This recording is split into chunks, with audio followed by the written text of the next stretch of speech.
Have you ever won a game on an insane dice roll? Have you ever killed a dragon using only chopsticks? Do you text your friends to distract them from your current moves? Can you finish off a pizza in between your second and third turn? Can you ride a panda across the plains of Dewey? Do you have what it takes to stop an evil wizard from destroying your village? Do you tell your friends to call you Dungeon Master? Can you muster the strength to play one more game after 2 a.m.? Can you be the chosen one all the way up to bedtime? Have you ever dared to say no and pick your best friend's favorite character anyway? Have you ever randomly shouted nonsense because you thought it would be funny, and it wasn't? Well, we haven't done most of those things either, but we are willing to try. Join us as we explore the world of board gaming and all the crazy things that come with it. Welcome to the Epic Gaming Night Podcast. Welcome to the Epic Gaming Night Podcast, a podcast about tabletop games, but mostly board games. I'm your host, Roy Cannaday, and with me as always is Matt. No. Hey, and Rob. talking? Hey. And tonight we have a special guest, Ron. Hey. Ron, tell us a little bit about yourself and why you're on the show tonight. You invited me. No, I'm... Yes! There you go. Done. Yeah, I'm a man of few words. I coordinate gaming for a gaming convention in Charlotte, North Carolina called MACE, run by Just Us Productions, owned by another guy named Jeff Smith. Been doing it for 15 years. MACE is almost 20 years old. Next year will be our 20th anniversary. Awesome. We have all varieties of gaming, from RPGs to board games to minis, and occasionally a live action game or two. That's at least that's my gaming background. If you want to know about Rack Room Shoes, I can tell you that too. But that's not right. Yes, he's a systems analyst and help desk supervisor. Nice. At Rack Room Shoes. 13 years, yep. Pays the bills. Good job. We all have to have that pays the bills job. Yep. Yeah. It's a great job, but not a career. Awesome. So how you guys doing tonight? I'm doing great. I am excited to be on the podcast, and my daughter is home with me. And that's not a bad thing. She usually is, but my wife is usually here. But with our job, we have meetings and stuff throughout the night, being in real estate, and so she's off at a meeting. So my door literally may bust in by a 3-year-old. Is it going to be one of those shut the door moments? No, it'll probably be, hey, baby, go back to bed. I'm so sorry. Yeah. What time zone are you in? Same one as you? Really? Eastern. Yeah. Should they be in bed by now? All mine are in bed. No, that's what I'm saying. She is in bed. I was managed to get her down, but sometimes I get a little loud, and so she may just wake up and just come in here. So, Rob, you gotta dial it down a little bit, which is going to be a little bit hard saying about something that I want to talk hard, though, about. being in the same show as Ron McClung. I know, it's just really so hard. exciting. Yes, I'm pretty pumped. I mean, we'll get into it, but just everything that we're going to discuss today, I'm going to do my best. I'm going to do my best, Roy. Contain yourself. Yes. Thank you, Ron. Okay. Awesome. Well, before the show a little bit, we were talking about the newly announced Star Wars Rebellion game from Fantasy Flight. We were all talking about how excited we were.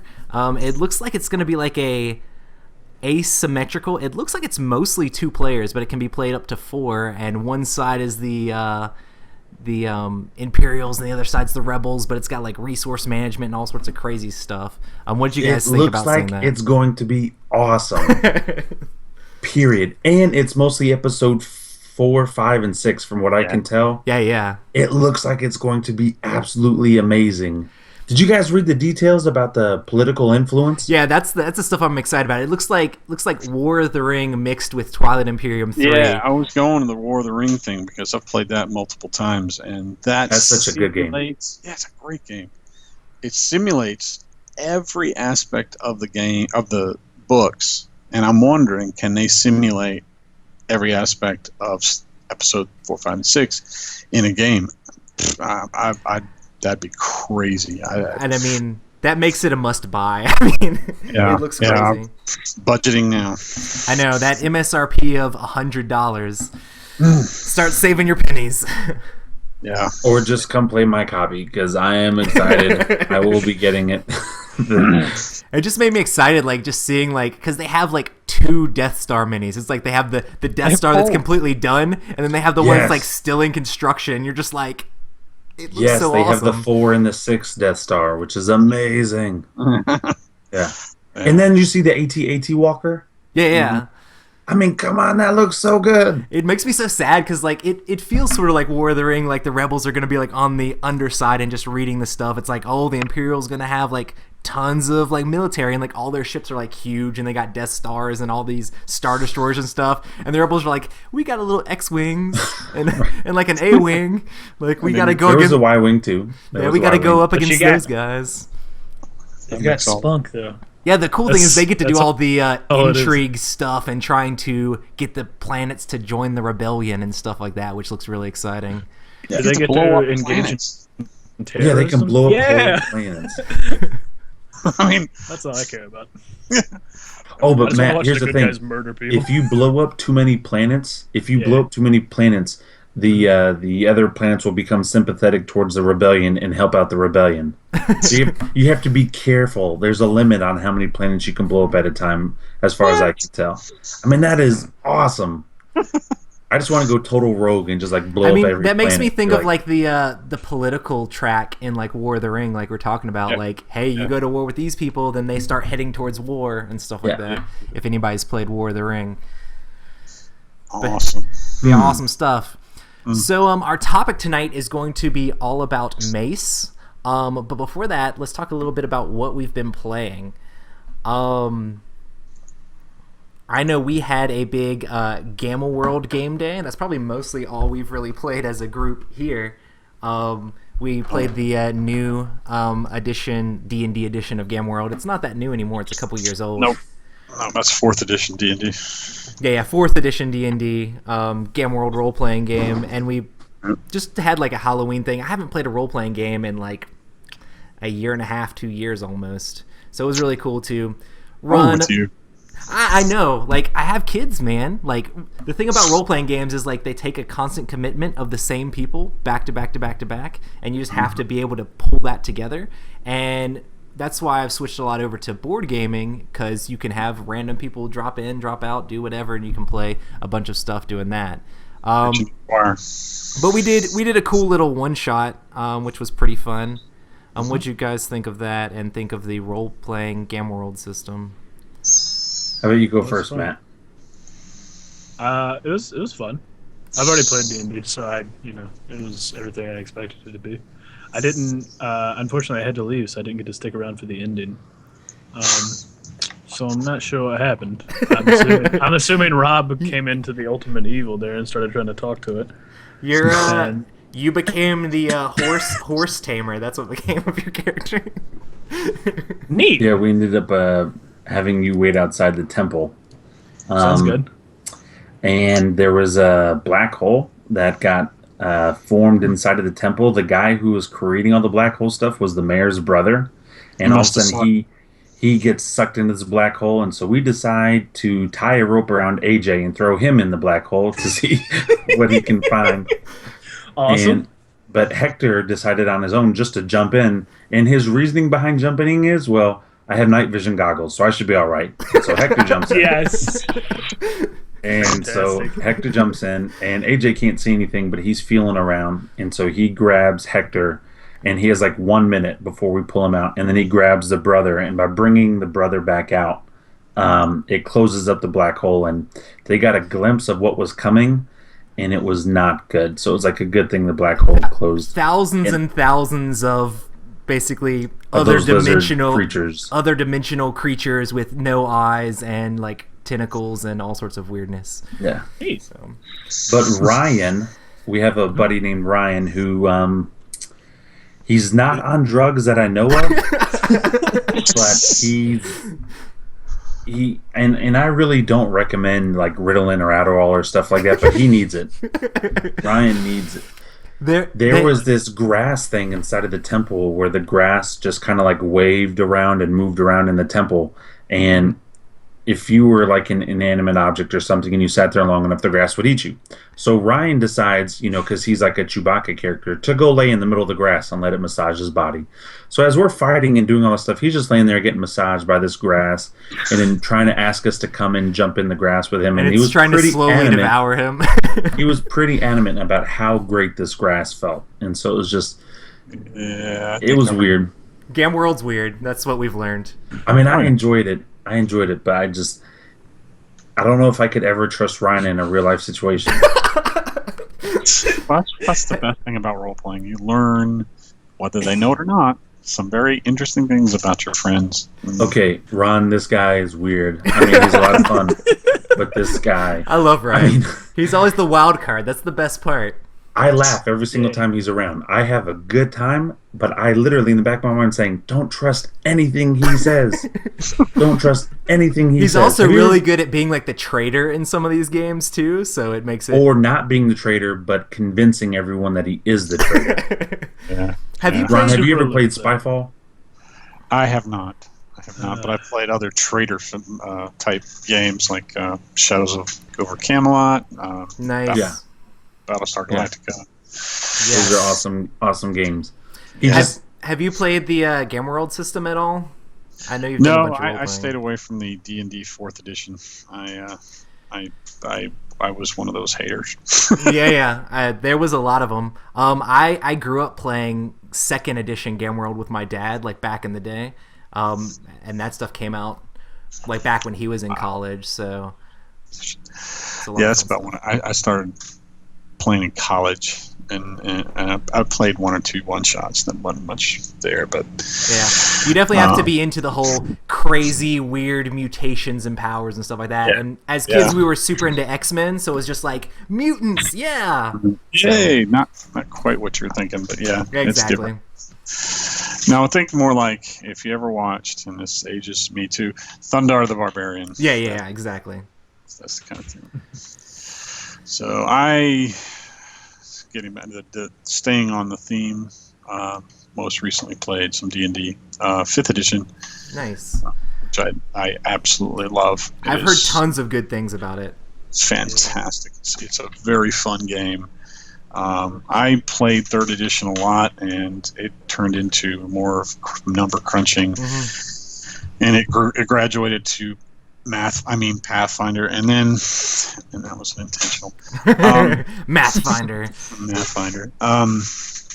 which I played a little bit, but I gave up on because it was too crunchy. D&D's fixed a lot of that crunch with the 5th edition, and we play a buddy of mine, Neil Spicer, is RPG Superstar from Pathfinder side from 2012. Anyway, he wrote an adventure, and it's on Kickstarter. I think it's already over, but Legendary Planet, and it's a setting where you can plug it into any fantasy, and then it grow from there to kind of a Robert E. Howard or what's the other guy's name that did Conan the Barbarian and Tarzan.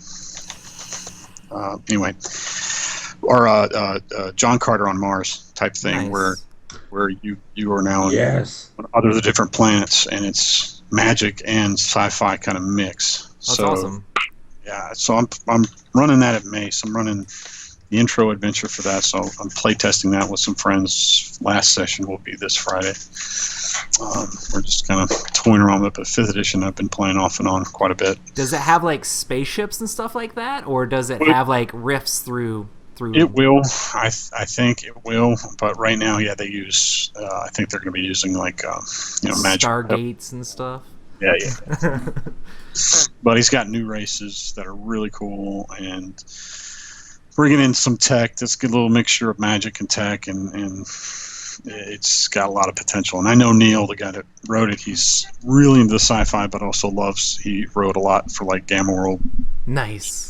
Alternity in its alternative version, so he loves that good mixture of sci-fi and fantasy. So I supported that Kickstarter, and it's just It's awesome. It's very cool. And board game wise, last board game, which was back in September, I played Space Movers, yet another Kickstarter. But that's also going to be at MACE. Shameless plug. Yeah. Space Movers is a fun game. I got to try it. So what's the premise of that one? Space Movers is you are a team. It's a cooperative of a crew on board a ship. You're a mover. I'm not really sure why you're basically a smuggler. So I'm not really sure why he distincted as a mover, but you're really a smuggler, and you're trying to smuggle stuff through all these planets. Meanwhile, you're being chased down by the Authority, and so your goal is to get as much done and get a certain set of goals, and it can be different. It's different decks of cards that you can use to create your own goals.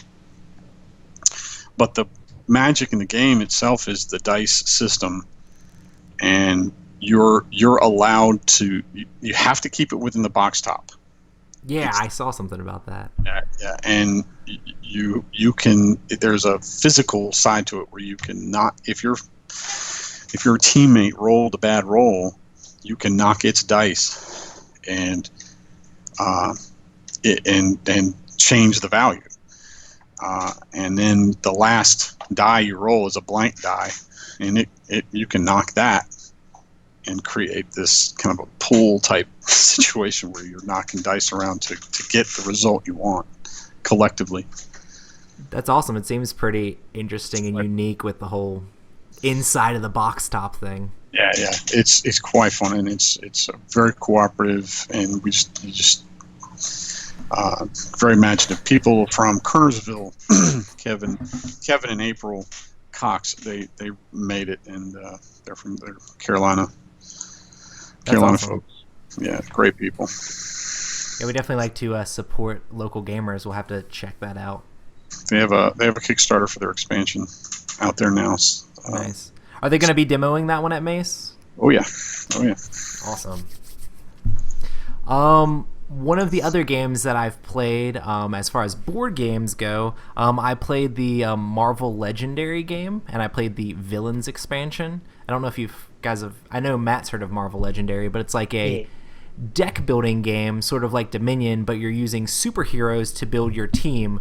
Since I was playing the Villains version, I was building a team of villains, so I was using Thanos and Venom and Magneto and stuff to fight against Professor X. So we were beating up on the X-Men, so it was pretty interesting. But they have all sorts of different scenarios that you can play in here. I was like stopping the mutant graduation or something like that.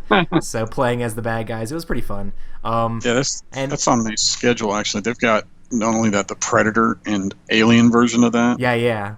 Oh my gosh, that looks very cool. All of those look very cool. Yeah, Rob, you have both the Predator and Alien version of Encounters, right? Yes, I do. I do, Roy. Have you gotten a chance to play your copies yet?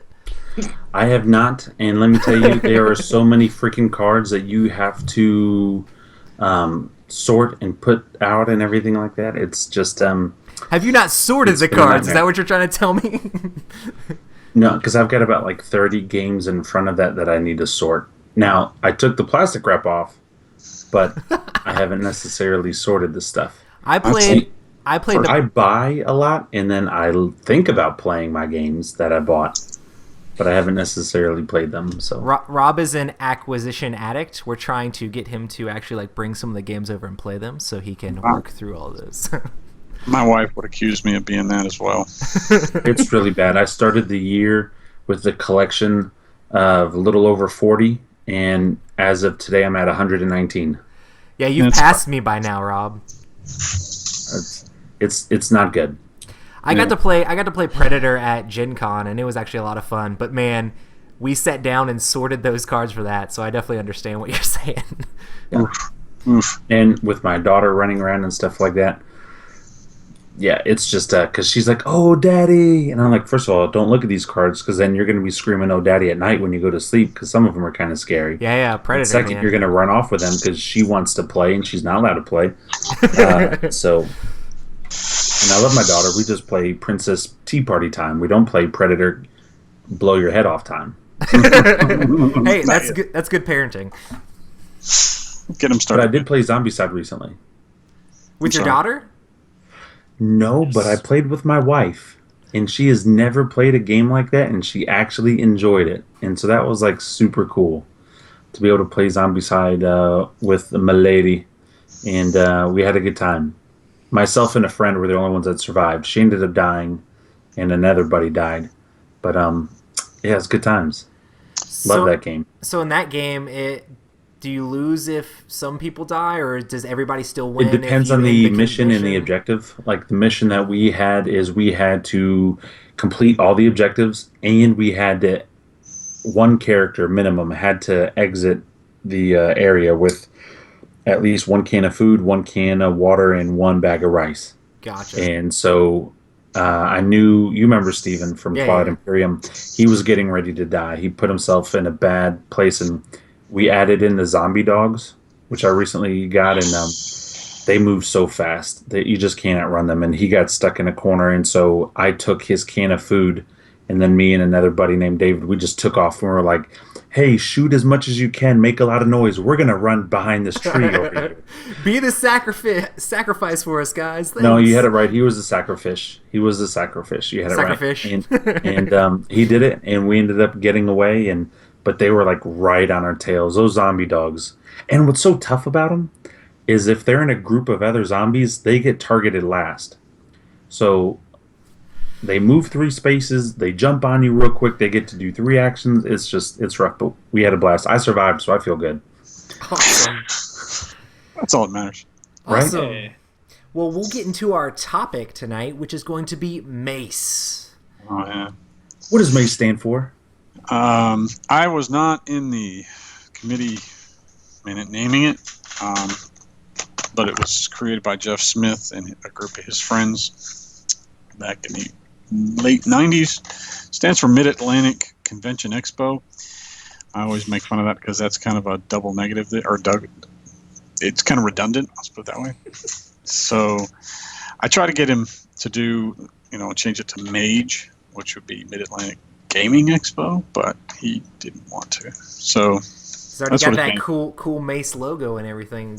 Yeah, he had all that stuff, and so he's going to stick with that. And it started by Jeff and a group of his friends, and he bought them out the next year because it made money. And then I was brought on board in 2000 to run the gaming because his friend left. Mm-hmm. Got a real life, kids and all that. Yeah. At the time, I was not married, but getting there. And my wife supports me in what I do, so we kept on doing it, even through having 3 kids. That's awesome. Yeah, and off and on, MACE was in there, and also I did gaming for several other conventions. So on average, I was doing, and still am doing, gaming for 2 to 3 conventions a year. It is now increased next year because we're adding MACE East. There's going to be 4 potential. So not to try to be funny, but MACE East, is that like on an island somewhere? Like how much further east can you focus get? Is pretty much in the North Carolina. MACE West is in Asheville. Okay. And MACE East is in Wilmington, and we honestly gave it a pretty strong effort to get gaming, or at least some gaming, on board the USS North Carolina. But that fell through because the ward room, that's just what they're working on, they said would be done by January, is not. It's not going to be done until June now. So they pulled that out from under us. Much apologetically, but So you're saying the government made a false promise? It's whoever runs the foundation for there's construction delays and all that. I totally get it. It's fine. We were looking at it saying, one side of us saying, "Oh, that's such a cool idea," then the logistics, I am the only logistics guy in this whole process, is saying that's going to be a nightmare because we're talking about having a convention not only on the boat but also in the hotel, which is across the bay. Already a logistic nightmare. Yeah. Still not going to stop us because we'll try it next year. But we're going to do it next year. Which we're going to see how it works at this hotel, and if it works out, we'll do it again. And we don't have to make money, but we at least have to pay the bills. Break even. Yeah. Which is what all is involved in like setting up and running like these conventions? I'm sure it's obviously not much, since now we're doing 3. But there's a lot. And I don't want to say that we got it down to a science, but we got it down to a science. To a point, it took 15 years, but MACE we did for like 10 years, and then MACE West we expanded, and we learned, hey, we can do it in 2 places, and so let's try it in 3. And what it is really just kind of getting plugged in to the community that you're going to have an event at. And of course, MACE started in High Point and was there for 10 years, and then, or 15 years, excuse me. And then we moved it to Charlotte, and then it exploded in Charlotte. Went from we increased our attendance like by 50%, double, not double, but added a bunch more, let's just say. Yeah. And just Jeff just thought, let's do some more of these, and we'd already been doing some game day events over in the Triad area, the mini MACE events, and we'd been doing that for a while. That was my idea, and that was working pretty good.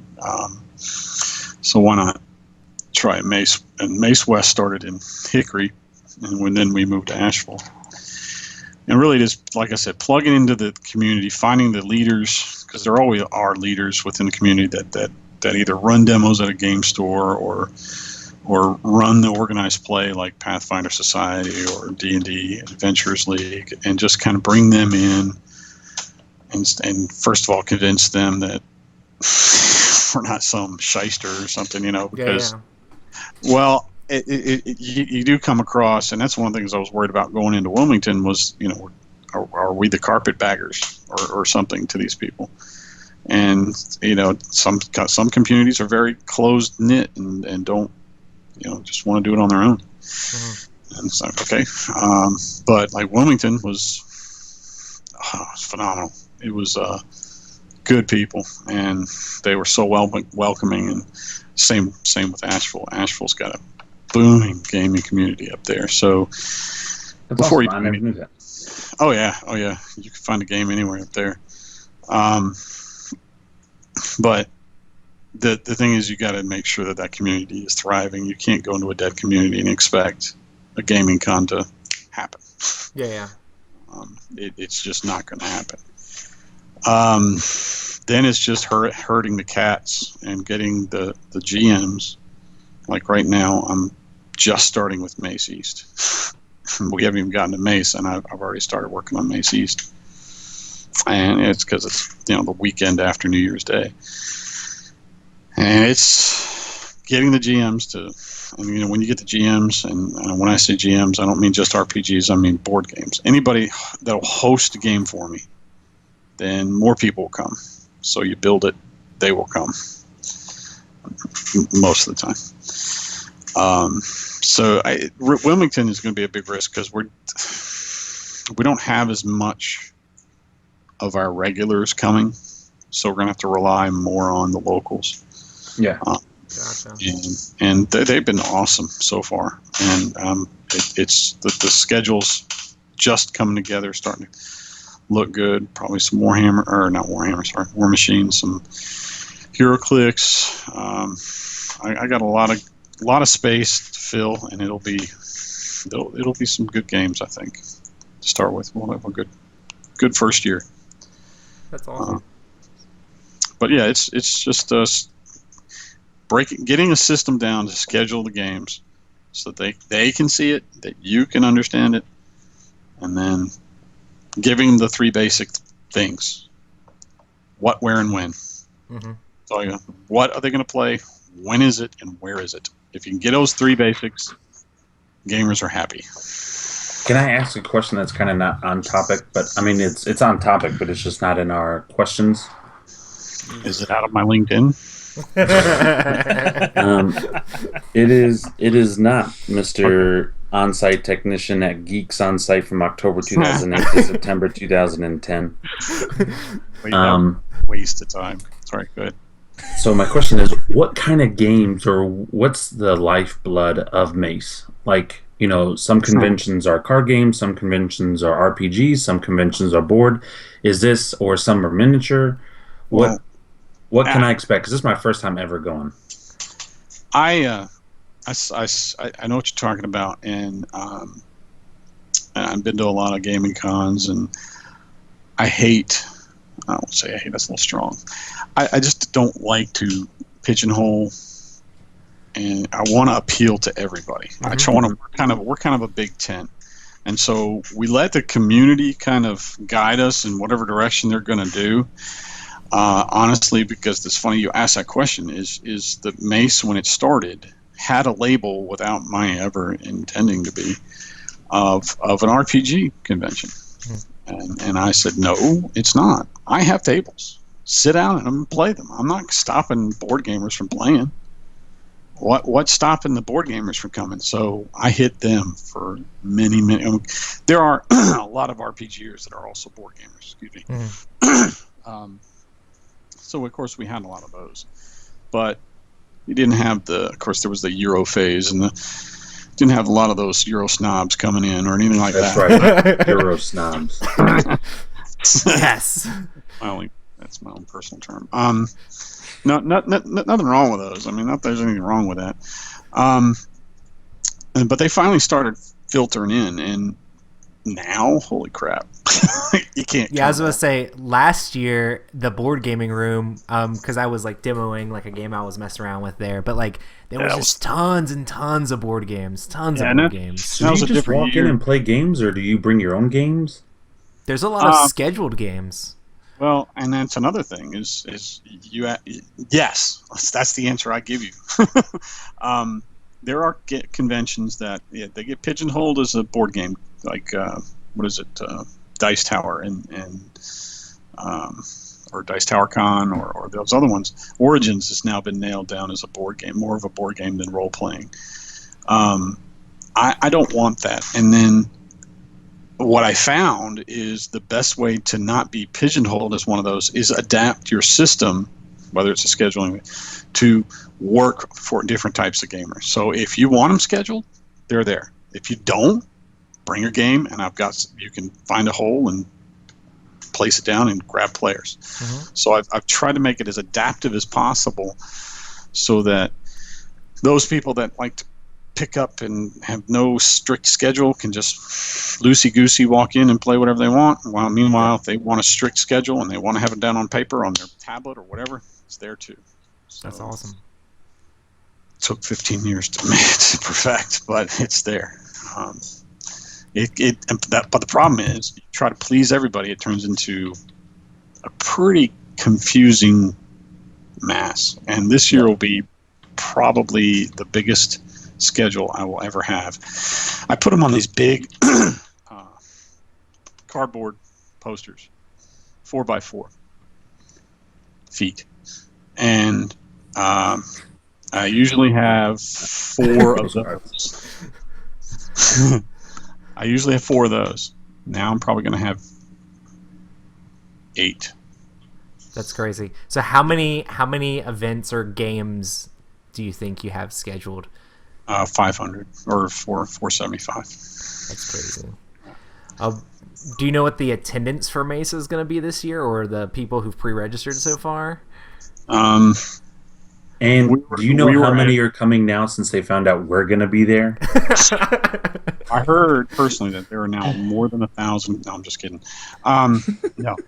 Well, and the thing is, I'll preface any question about our attendance with understand that we do no advertisement at all, other than the social spam, social network spamming that we do, which, whatever. I can't, there's no way of telling if that does any good or not. Jeff and I specifically control and keep the attendance to a level that we can handle, because it's just Jeff, his wife that handles the money, and myself that handles the logistics. Jeff handles the business, which is signing the contracts and finding the different hotels. Right. He is by far the best you'll ever know into doing that.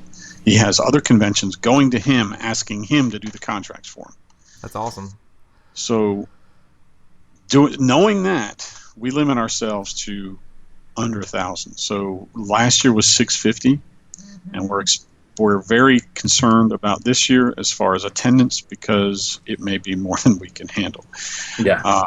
Our attendance usually has, without any advertisement, about 10% growth, 10 to 15% growth. We're looking at probably 20 to 25% growth. So, I mean, we're not. And we've talked to a lot of other cons, and these cons, like there's a con up in New Jersey called Dexicon, and it's all gaming. And they're modeled after, well, not modeled after us. They're very similar to us, let's put it that way. But, and they started. You can say they're modeled after you. No, they knew nothing about it. But they have now regular staff that are paid salary.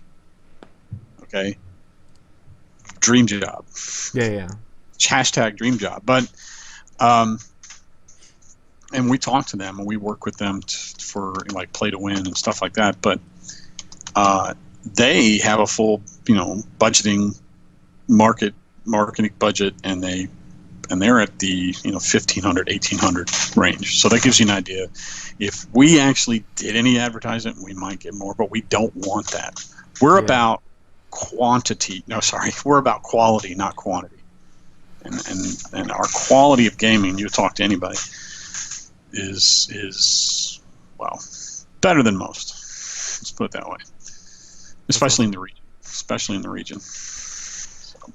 I definitely like the way the whole event thing works. It seems like it'd be super good for like RPGs, because and I mean even board games. I was demoing a game that like I had made or whatever, but like you can see the people that sign up for your game. They can actually ask you questions and stuff, and you can like send them information. So it's like super awesome to be able to interface with the people that actually like sign up to play your game. Right, and you're talking about Ogre. That's something I wrote that I just born out of a need for something to at least display the schedule online. And there was one application or website application that did that, and it was not satisfying to me, because again, I want to kind of be a big tent and cover all different kinds and be as flexible as possible, and that particular product was not. Was geared toward a specific type of gamer, and then it just expected all the other type of gamers to adapt to it, and I just didn't like that. So you guys have LARPing? Yeah, we actually have a pretty big one this year. It's the vampire type LARPing, not the boffer type LARPing. No, I've had boffering type LARPs, and we do those off and on whenever they want to come. But they tend to be a lot like a lot of other type of gamers, be a little more on the thrifty side, not thrifty. They pinch their pennies pretty tight, and it's a lot of people. You have to hit a specific type of gamer that's willing to spend, the con fee to come game, and not a lot. I mean, the boffers, they spend so much money on their armor and stuff they don't want to, and they want to be out. I saw somewhere that is a growing trend more and more, and so I didn't know if that was a deal with you guys. And that's I guess our next topic is trends. LARPs in the 90s and early 2000s were a core of part of MACE for a long time, because that would bring in 100 people easy. And you're looking at $25 times 100. You're making good money. You're getting your bills paid that way, easy. Then it just dropped off, you couldn't pull a LARP out of anything. I mean, it's just nothing. And now, and then we found some boffer LARPs that were willing to at least check it, but they didn't really get anything out of it because they couldn't do their thing without getting into trouble at a hotel. So they wanted to be out in the woods or parking lot or whatever. We couldn't accommodate. But now, I see a trend, or at least first signs of a trend, that the old LARP type stuff is coming back. Yeah. We'll see. I'm still skeptical because it centers around World of Darkness and the old White Wolf stuff, and as we've seen across the news channels, that's in flux right now because they just got bought by somebody else. So, gotcha. There's an underground called Underground Theater that runs the old World of Darkness stuff. And they're coming to MACE and they have a network of people all over the Carolinas, and they're coming in pretty strong. That's awesome. But I've done like a ton of like different like tabletop games. I played all the D&D and miniatures and all that stuff. The one thing I've never done is like any of the LARPing stuff. I have some of my friends who tell the tales of the LARPing and stuff like that, so it's pretty awesome. Yeah, I'm being a little older. I've had more experience with everything, and I've done LARPing. That's awesome. It was okay. It's like role playing, but without being around a table. Right. And you get deeper into the character. I was a redneck vampire once. That was That's awesome. Real fun. Just because I hate vampires. I think they're stupid. And so I wanted to be the most anti-vampire there was. And it just annoyed everybody, and I enjoyed it. Why are we laughing?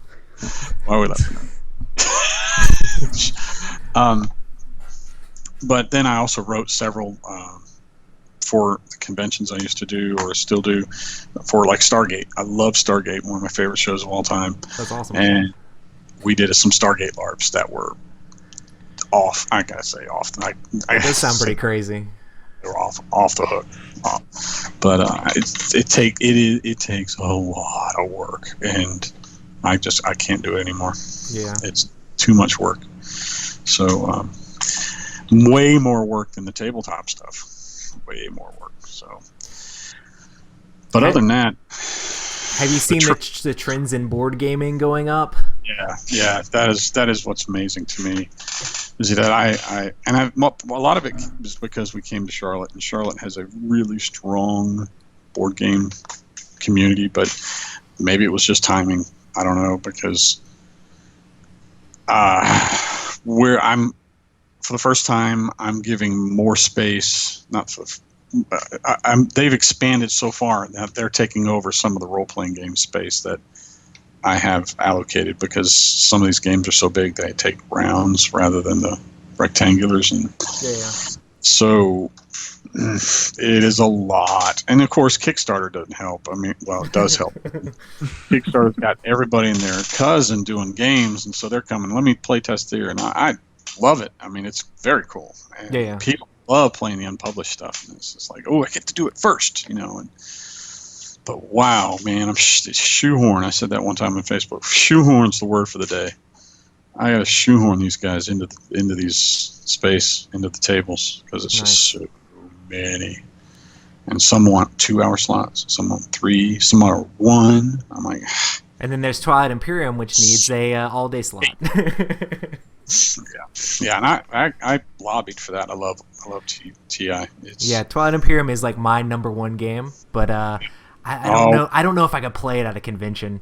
It just seems like there's just so much stuff going on. It's too many distractions. Every time I've played, I'm teaching somebody, and and it's either 1 or 2 or 3 other players that I have to just teach, and I can't pay attention enough to know what's going on with myself. And I end up losing the game horribly because I'm more busy trying to teach them how to play than myself. And I always get next to that guy that gets that one card that says, take another guy's capital. But I always like love to see it being played. Like when I went to Gen Con, they were doing like Twilight Imperium 3 like tournament sort of thing. And I'm just like, how do you do a Twilight Imperium 3 tournament? Like, that's just crazy. I still have to. I used to plan back in the day before I had kids. Full day, I would get people out at 10 o'clock, and we'd play either that or a game called Supremacy, which is just as epic. And we'd play that all day. We played at Supremacy one time from 10 o'clock until 4 a.m. the next day. And it was just so great. Epic game. Yeah, I love that stuff. Part of the reason why the show's called Epic Gaming Nights, just because like my favorite games are like these huge, long, epic games. And I like to tell people to make sure, like, don't miss out on these games just because they're long. Like, try to schedule a time and like sit down with your friends and play them together. Yeah. So you've got to give them that chance. And this thing, full circle, going back to this $99 Rebellion.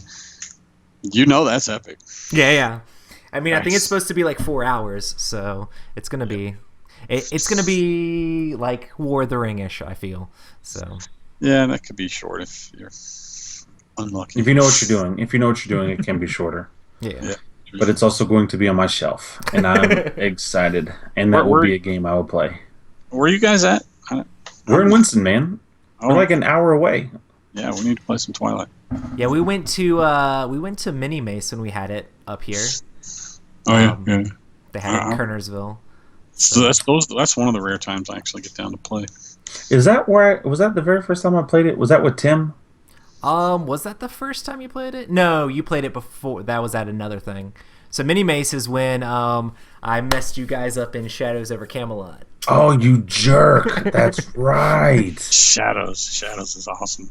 Oh, it's so horrible because he's a nice trader. We played the entire game, and like the game ended, and they're like, "Oh, we have enough white swords." We barely won by 2 swords. And I was like, guys, we're good as long as no one's the traitor. Because if someone's a traitor and they didn't get found out to the very end, 2 of those flipped to black, and they're like, "Well, who's the traitor?" I'm like, "Guys, I'm the traitor." See, I played the last Mini Mace, and I have no poker face. I have none. I can't lie, and so they figured out who it was right away. Yeah. Roy it's like the devil and then Roy at live. Oh no! He's just no way, man. He's so believable. He's so believable, and it's not necessarily like a bad quality, but it is a bad quality. But like, I'll follow Roy. Sure, let's jump off this cliff. I'll go first. Kind of a thing.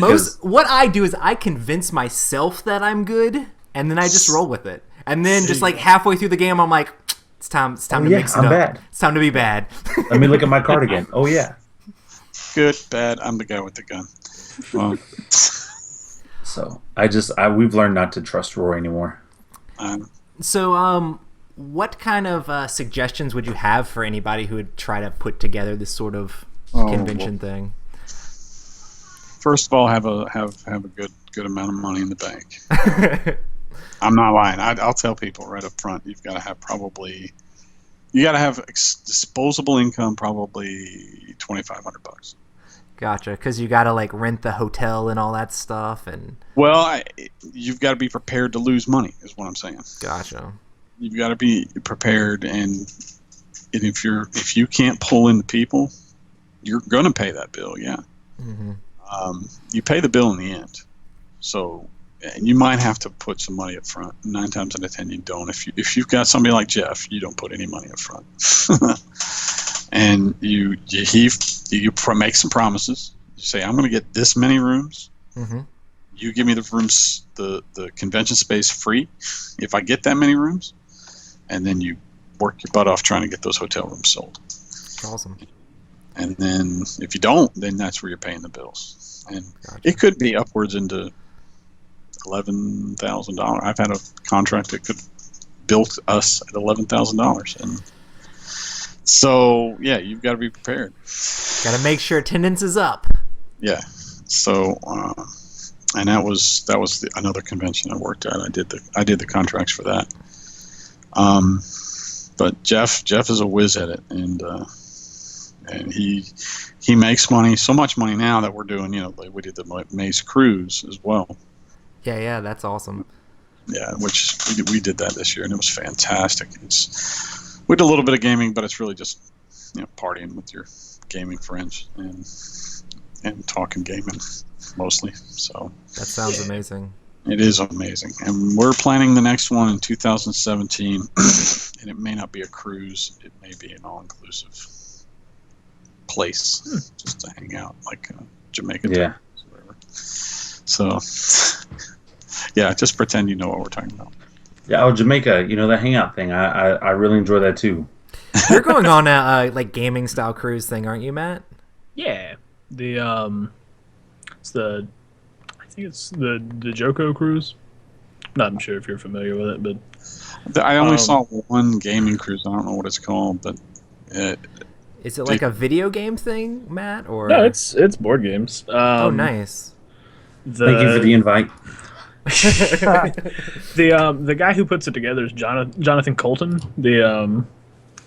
He does a lot of music stuff. He was the guy who wrote the original ending song to Portal, Still Alive.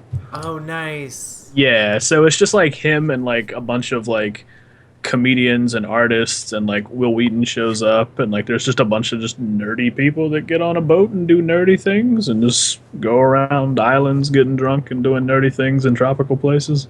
Like it pretty much is it. Ron's like, I'm on board. When is this? When's the cruise? February 21st. Yep. Are you going? I don't know if they still have any rooms available or not, but Going to Ron got one with one of the walkout with one of the villas at the top. Balcony rooms, that's right, one of the balcony rooms. Yeah. I have 3 kids. I can barely afford a darn room near the engine room, But that does look cool. I found it. It's very cool. It's my first year going. A lot of my friends that I know from the internet they go either every year or every other year, and they were like, you should come, and I'm like, money. Wow, they have guests and everything. Yeah, it's insane. Office? Yeah. Oh my god. They've got so many people lined up, like it baffles me. Like they'll send out emails like once every couple of months, and they're like, hey, look, we've added these other people to like the guest list, and I'm like, dude, Steve what? Jackson. Man. And then there's they're sponsored by a brewery out of Hillsboro, North Carolina, called Mystery Brewing. So they're providing all the beer and stuff. So I'm like, yay! Break, okay, I'm gonna close this website now. MACE just ended. I'll be doing a cruise now. Yeah. I'm all about the cruise, man. It was awesome. First couple of years will be sponsored by Sheets. Get all your gas at Sheets, please. Awesome. So. But you have a few different like guests coming to MACE, right? I know Richard Lanius is going to be there, right? Yeah, we don't like calling them guests because. Oh, gotcha. Yeah, we call them attending pros, and it's just because they're coming on their own accord. Gotcha. I mean, it's we love having them. I mean, they're great to have, and whenever other cons will call them guests, they're paying their way. Right.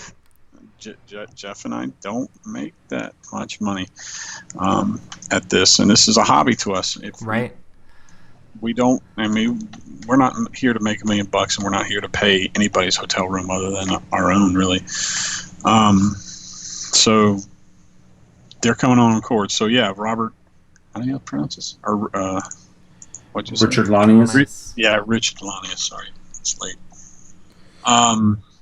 He'd been talking about coming for a while, and the one year he tried to come, it was the release of Eldritch Horror, and they scheduled a big demo up in wherever, Minnesota, for that, and so he couldn't come then. He's a friend of Robert Burke, and right. He's down in Georgia, and so he's finally coming up. Heard a lot of good things about him, and I'm glad he's coming. We want to. We came up with the idea of playing Arkham Horror with him, and you can pay for a donation to one of our pool of money that we give to multiple charities. You can pay for a seat at that table in a private room, so you don't even have to worry about noise. It's just you guys. I'm hoping, and we only had 2 weeks to plan this, so hoping we'll get some people. If not, I'll just probably raffle them off at on site.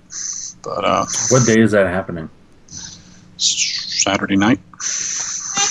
All right. And is he going to be available, or is he going to be like? He's If you can just an find attendee, right?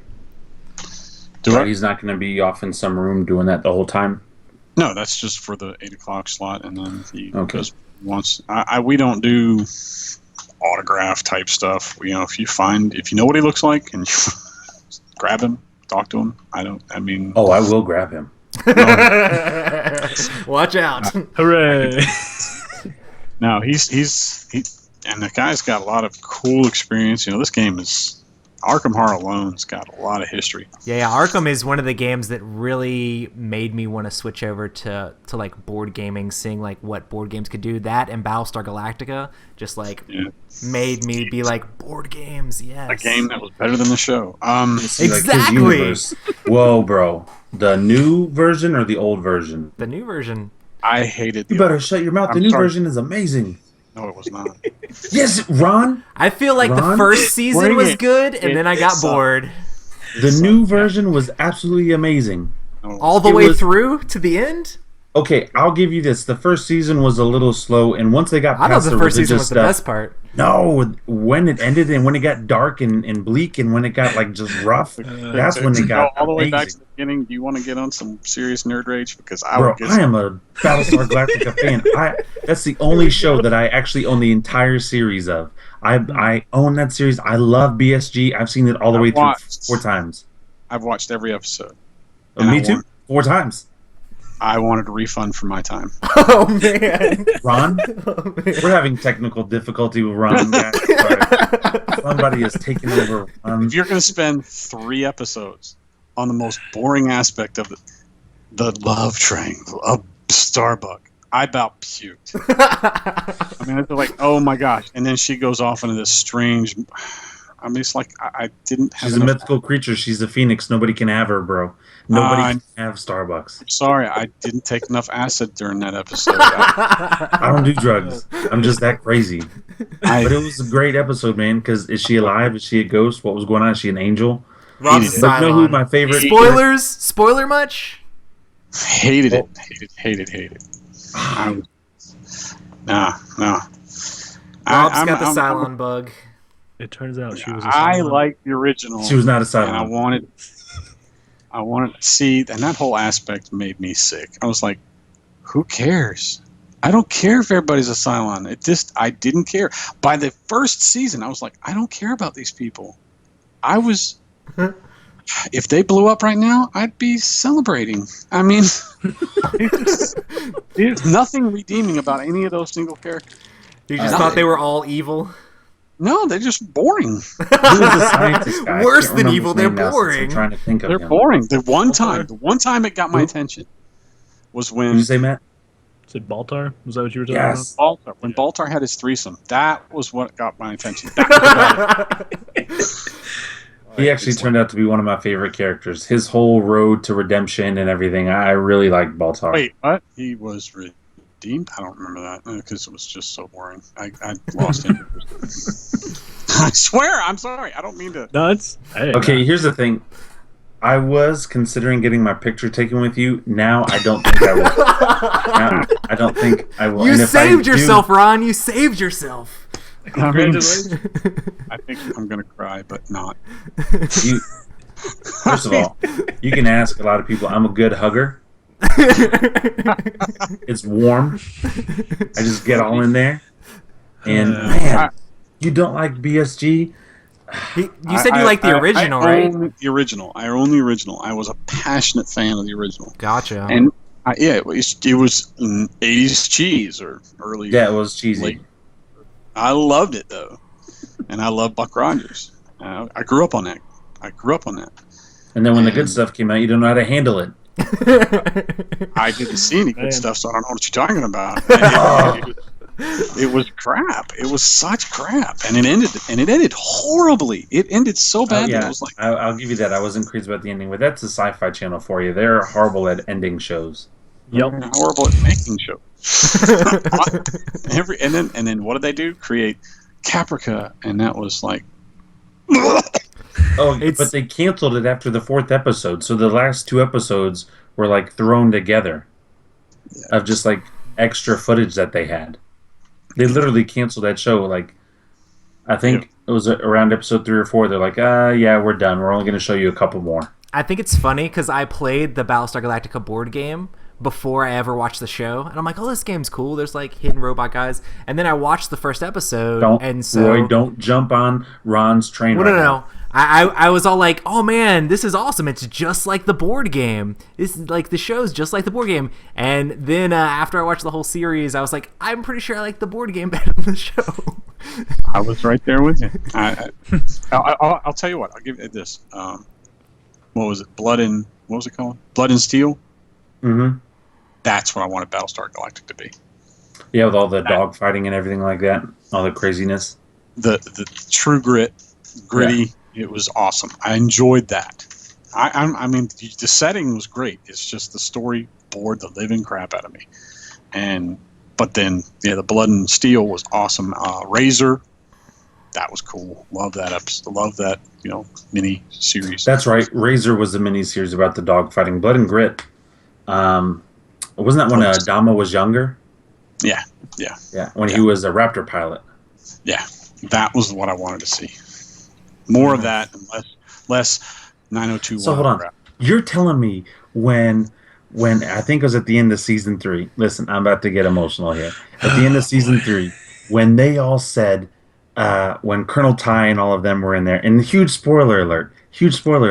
They're all Cylons. Yes, and he's like, I don't care if I'm a Cylon. I'm fighting, and I'm going to die as a human today because that's who I am. You didn't like that? I would say that's kind of when it started falling apart at that point. You're just like, well, what's the real point, Was that when they were on New Caprica at that point? I think it was after New Caprica. I had fallen asleep probably by then.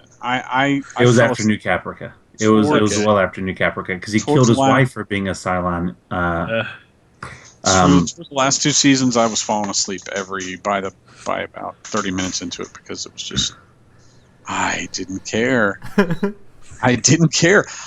Cylons, so what? They're just. Why is this so bad? Why is it so terrible? There was no feeling. I had nothing. I mean, Ron is a Cylon himself. That's what we learned. Yeah. No, I'm just kidding. Maybe that's it. Maybe. My wife just said, yeah. So, Ron, what's your personal favorite tabletop game? Sure. Well, you mentioned Twilight Imperium. Easy enough to say. I knew we had you on the show for a reason. Yeah. I cannot. Either that, or if you ever see a game called Supremacy and you get it online, it's probably $1,000. It is another great game that's epic. It's so big. They put out a expansion called Mega Supremacy, and when you're got mega in anything, that's awesome. So it's an 80s game where the Soviet Union is still a thing, and you can literally nuke the world after a complex political and economic system that's phenomenal. It's so well done, and it's got even little mushroom cloud minis that come with it. So nice. It's very cool. It is a fantastic game. But Twilight Imperium is a game I more than likely would easier to get players. But and I used to say Arkham Horror, but it's the expansions have gotten so bad that it's got a bloat problem. Have you played Eldritch Horror yet? Yes, I have that here, and I enjoy that a lot. But the expansion they put out for that seemed a little weak. The big one. The Mountains of Madness. Yeah, it was a little weak. I spent all that money, and I was like, really? There's a chance I won't even use the map? It And didn't. they made it where it was a lot more like modules in this, as opposed to where in Arkham you just added on and made it more epic. In this one, it's like, well, you can switch this in and out, and it's not really like you're gonna have a huge sprawling epic game like you used to have in Arkham. Yeah, I think they streamlined it well enough in Eldritch Horror that I wish they'd gone back and kind of streamlined Arkham with some of the changes made to Eldritch. Gotcha. Yeah. It's well done, and it's fun to play, and I enjoy that one. And of course, Axis and Allies. I love that. We can agree on that. It's an amazing game. Can y'all make up? Can y'all make up? No, No. Oh, not yet. he's so It's too soon. The wound's too fresh. Too soon. It's always nice when someone comes in and gets over on Rob, because Rob gets over on everybody all the time. It's just great. Thanks, Ron. You're the best. Well, hey, I admit, I know that I'm a rare person. I get it. I'm that guy, the one guy that hated Battlestar. And I walk into sci-fi cons and I'm a stranger. I also, here you go. Ready? You ready for this? Okay, maybe I should say this. I'm afraid to say this because Give it a go. Give it a go. I did not entirely like Firefly either. Oh, see, that doesn't get me. I don't can care about understand Firefly. I haven't Okay. even watched Firefly. Watch it because it's a good show, but then don't look at any of the other stuff that they put out, like the role-playing game, because the role-playing game ruined it for me. Because it's just mostly because I'm a Star Trek type geek that requires. I did see some the movie sense. Serenity, but that's just because I'm a movie fan. It's a And I great like movie. sci-fi stuff, but I never watched the show. Show's good, and I'm I guess because you guys are at the age you are, that Firefly just doesn't have that as much of an impact. But No, it was hot when I was growing up. I mean, there were people. All my get- friends love it, but I've just never gotten into it. I get a big room. If I walk in a room and say that, I get kicked out. I can imagine. I was gonna say, I remember I watched it and I was like, man, people really liked this, and I'm not sure why. So It's not bad. So Ron, you said you love sci-fi, but like you're mad about Star Trek movies. You're mad about Star Wars. You I'm not don't complaining. like Battlestar Galactica. You're not a fan of Firefly. What is the sci-fi show for you or movie? Is it just like old Star Trek? No. No, he likes that original Enterprise. That the Enterprise when I like it Next was Generation. Was Next awesome. Generation. I grew up on Next Gen, and I didn't watch a lot of the original, but now I own it and I watch it, and I haven't even broke my kids onto it because I realize it's slow and it's really kind of simplistic. Yeah. No, Next Gen was good though. Next Gen, it has its problems, but yeah, I love Picard. I'm a Picard From fan. that And perspective, the yeah, movies that they made were good, except for the last couple. yeah. I just didn't like, it's a military ship. You have kids on the ship. Why? It bothered me. That's just, I'm Fair nitpicking. point. I know. Yeah. So perfect. I mean, that kinda makes I sense. thoroughly enjoyed Babylon 5. Number one favorite show of all time. Ooh. Star Trek. Ooh. I was gonna say, I haven't actually watched Babylon 5 at all. I need to check it out. Oh man. It is so well No, done. it was good. It was good. If you Stargate. like bad shows. Oh yeah, Stargate. I watched like the first like You gotta watch 4 or all 5 10. seasons of Stargate. I haven't never like finished it or anything. Awesome stuff. I loved Farscape, although I realized that was a little weird. But X-Files, I love the fact that it's coming back out. X-Files. Yeah.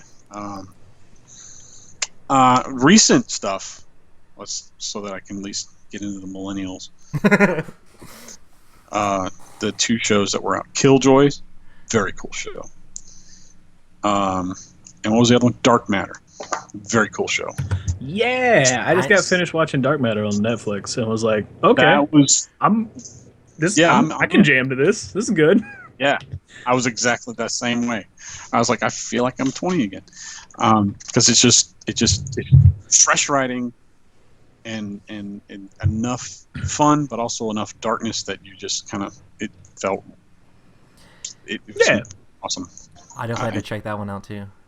Yeah, it's excellent, and it's anything else is hit or miss right now, and we'll see how Star Wars goes. I'm going to take my kids just because I know they're going to go crazy over it, but it has to make up for Episode 1 for me. Episode 1 was horrible. 2 and 3 weren't great, but I love the galactical battles, and so that's what did it for me. Is just the fight scenes, and then the lightsaber scene at the end of Episode 3. Oh, so you like shiny? I like what? You like shiny things. I'm Listen, that lightsaber battle between I'm not an action person. And Obi-Wan. Like, I'm not all about like the flashing around and stuff. I want like story. Did you not like that at the end, Ron? Oh no, I can't lump them separately. Together, they're horrible as a story, and like Roy says, as a story. And I'm looking. I want the action to drive the story, and if it doesn't, then it's just eye candy and shiny things, and I'm falling asleep, much like Battlestar Galactica. Oh, sorry. What if the opening scene of the new movie is just like the genocide of all Gungans? Like, would that make it? I'm just kidding.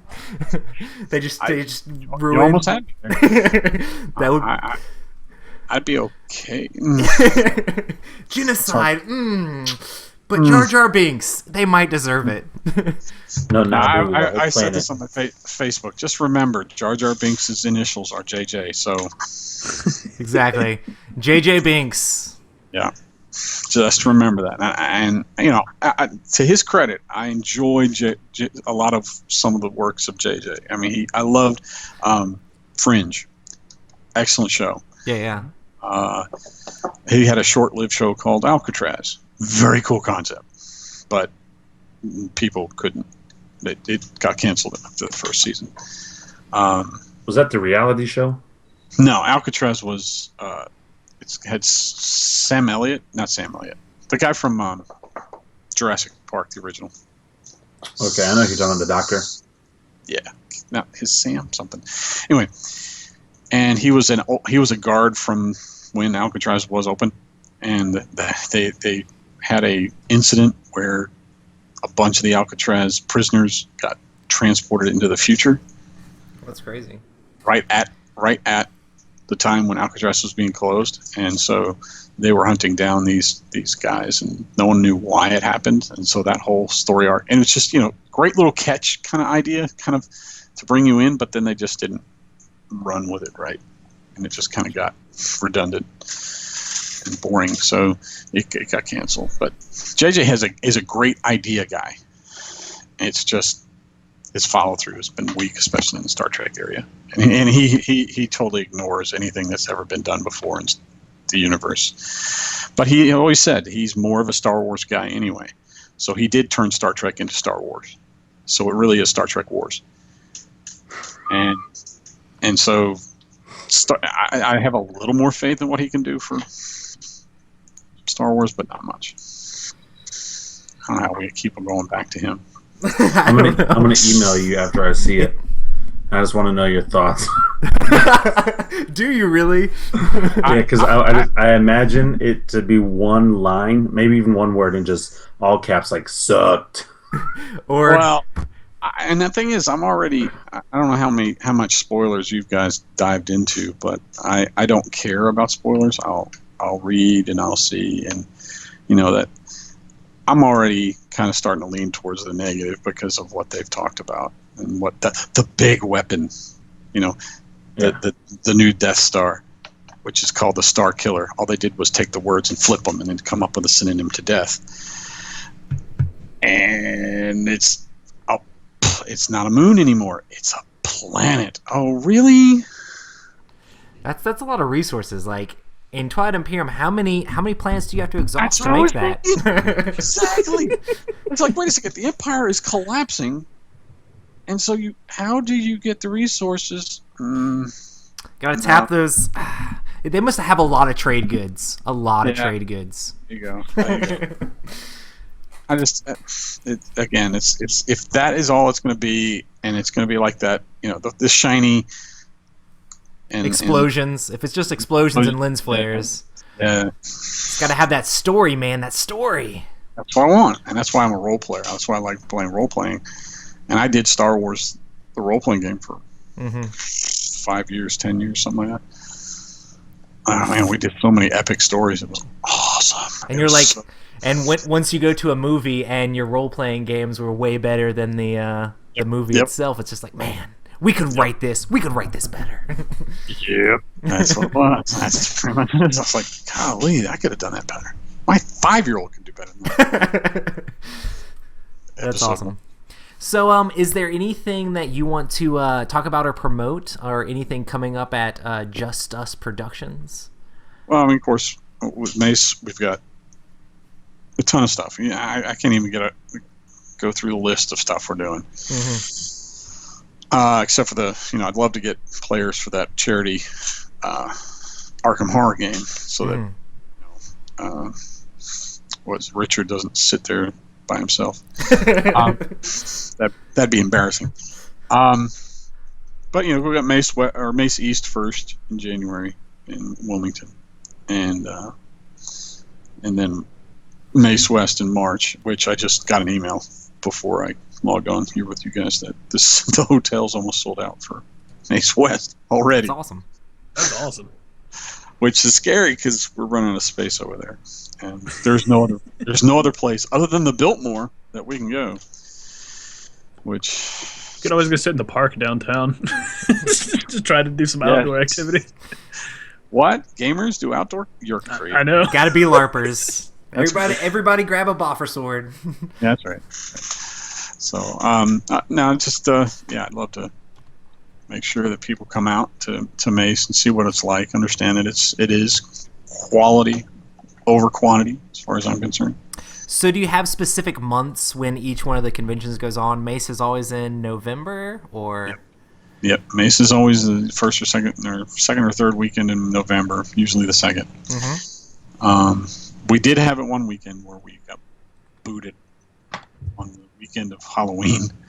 That was a long time ago. It was a hotel snafu, but always usually the second weekend in November. Nice. MACE East, we were shooting for January just because Wilmington, the beach, and the cheap hotel rates. And so we got a really good price for the hotel rooms for the beach. You don't get under $100 for a hotel at the beach at all. It's in January, so. MACE West is always third weekend in March, which is always ends up being my wedding anniversary. And that was planned from the beginning, just because it's right around spring break, close to spring break, or something like that. So, and we used to have mini MACE in January, but that's going to move because of MACE East. Not sure where that's going. That's probably going to be in August and turn into a not going to Gen Con event. So if you're not going to Gen Con, come to mini MACE. And it's a small can't. Gen can't. That's really what it is. Yeah. And that's about it. We try to dodge as many cons as we can so that we are not stepping on toes. Unfortunately, we didn't have any choice as far as Wilmington was concerned. We ended up being on the same weekend as another one in Raleigh, but it's not a gaming con in Raleigh. It's a sci-fi con, but we are running into some conflicts with that as far as gaming, but we'll work it out.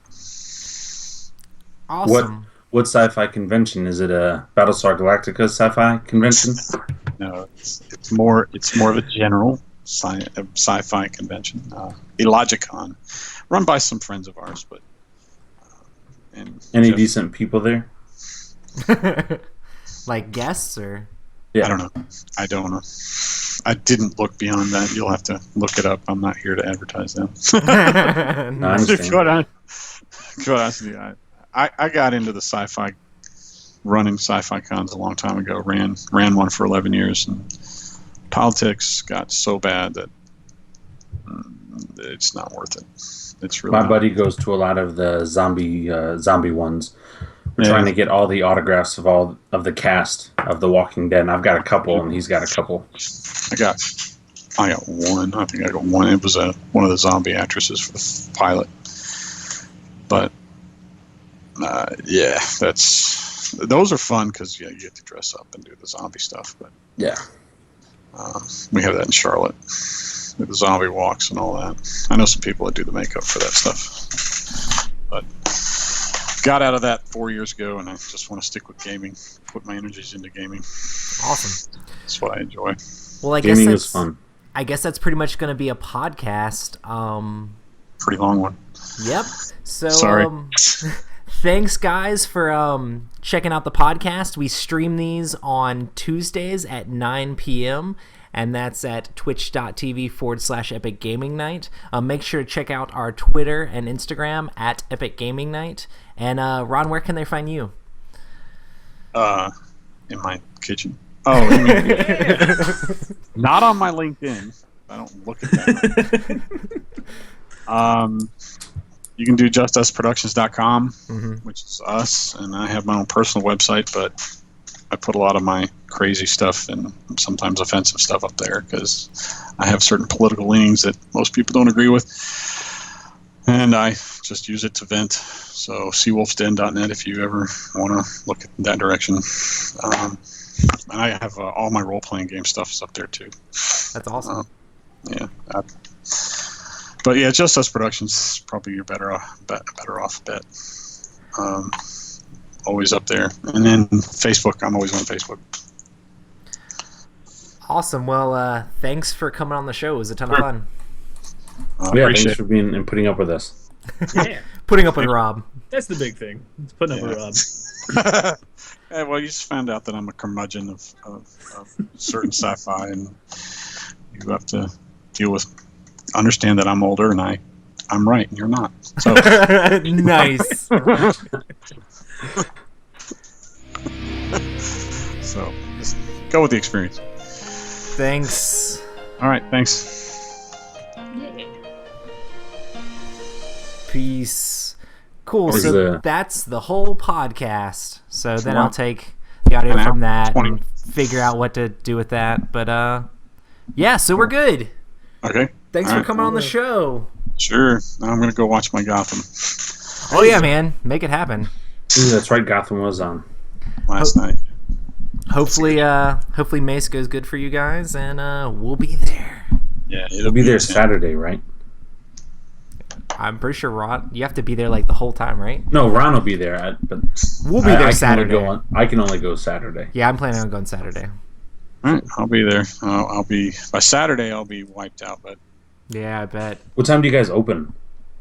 just Friday at 2, so I take the day off. No, but I'm saying, is the con open 24/7 from then? Not 7, 24 hours. Okay, 3 but- days. 24/3. No, but my point is, like, if I get there at 7:30 in the morning on Saturday morning, it's going to be open. No. What time does the doors open? Whenever Karen wakes up. She's usually there probably at 7:30. I would imagine she's probably there at 7:30 or 8. They're usually getting me up about 7:30. So I think you'll be fine.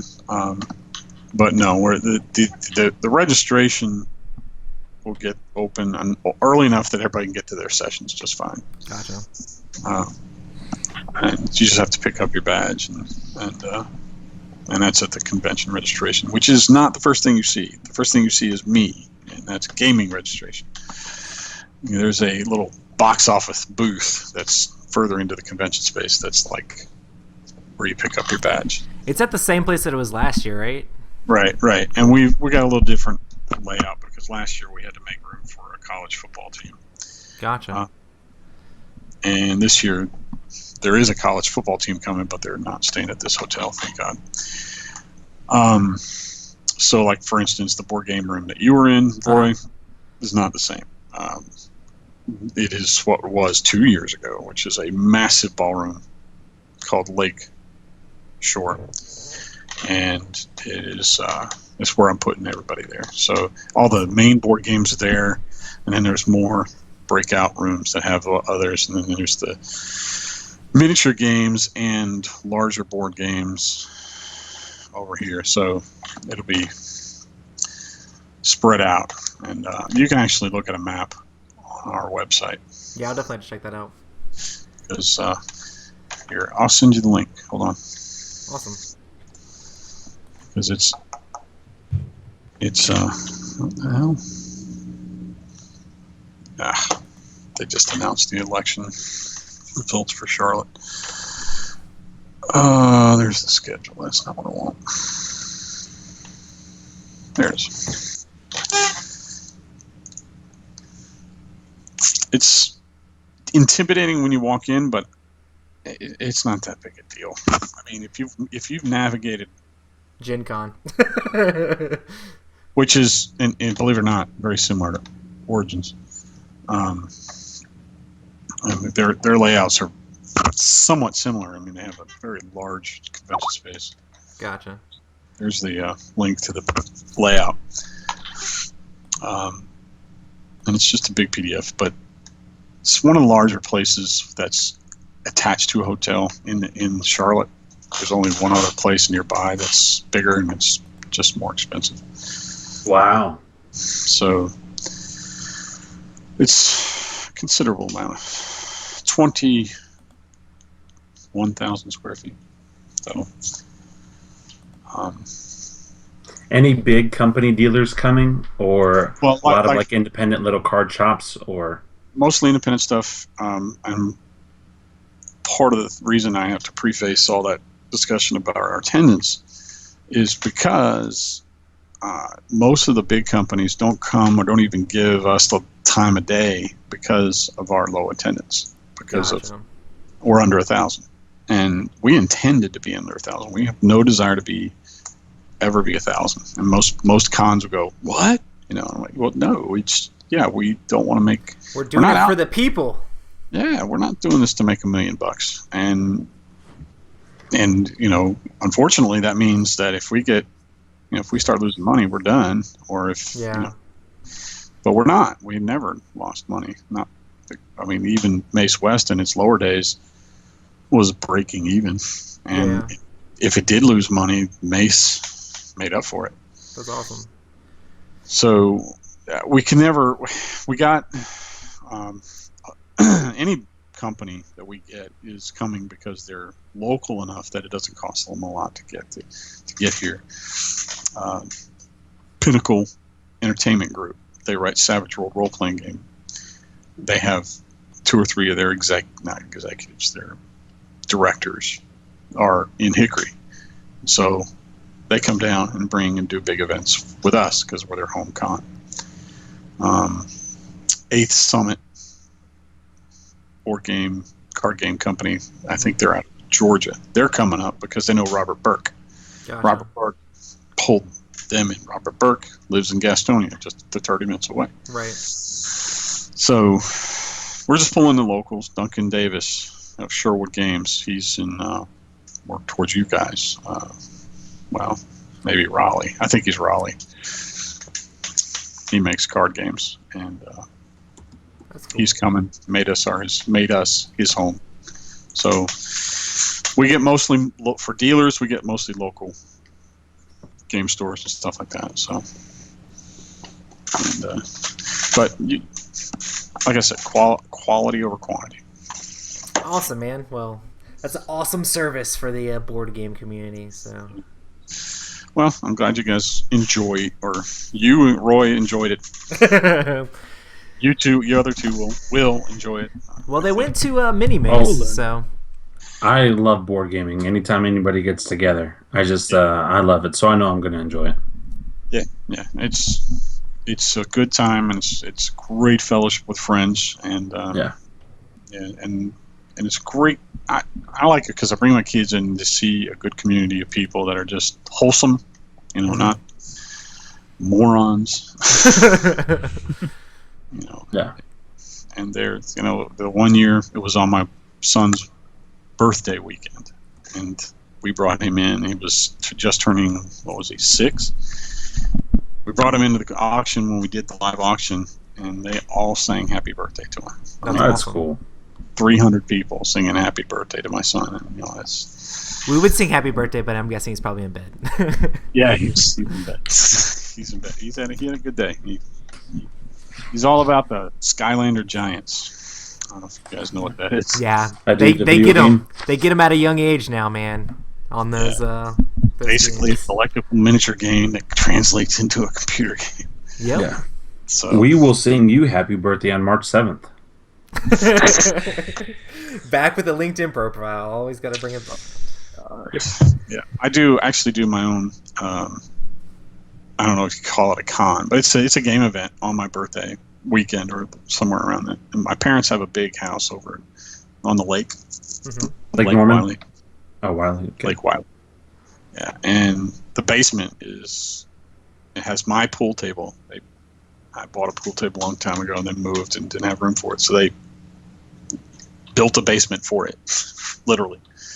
And so I game on that table, and I bring in about 10 people. We call it. I didn't call it this, but someone else did, and it stuck. They called it RonCon. No kidding. So it started in March. We did one, and it was 4 years ago we started doing it. So we do 2 a year, one in my birthday, and then one that's basically Dragon Can't. If you can't go to Dragon Con, go to RonCon. So that's kind of what I do with my birthday. I have a bunch of people over. Yep, stuff like that. So best time. That's the only time I ever get to game anymore. We'll do one-shot RPGs, and then we'll try to do some board games on top of that. Gotcha. Like Fortress America. There's another one. That's awesome. That's a fun game. It's a great game. It gets so trashed. Yes, I really like that game. The original or the? I know I have the second edition. I have both. I never picked up the original. Is it much different? No, not all that different at all. Really, they added a few things just to kind of enhance it. The only thing I don't like about it is the reinforcements for the Americans, where it's based on the card system rather than where you need them. Right. Like I've been screwed a couple times where I'll get reinforcements in Iowa, and I don't need reinforcements in Iowa. That's part of the game. Yeah. I'd love to see an expansion with some more cards, but you'd have to use one set or the other, because if you end up having more cards, that totally changes the balance. Yeah, but I love it. I love the concept of it too.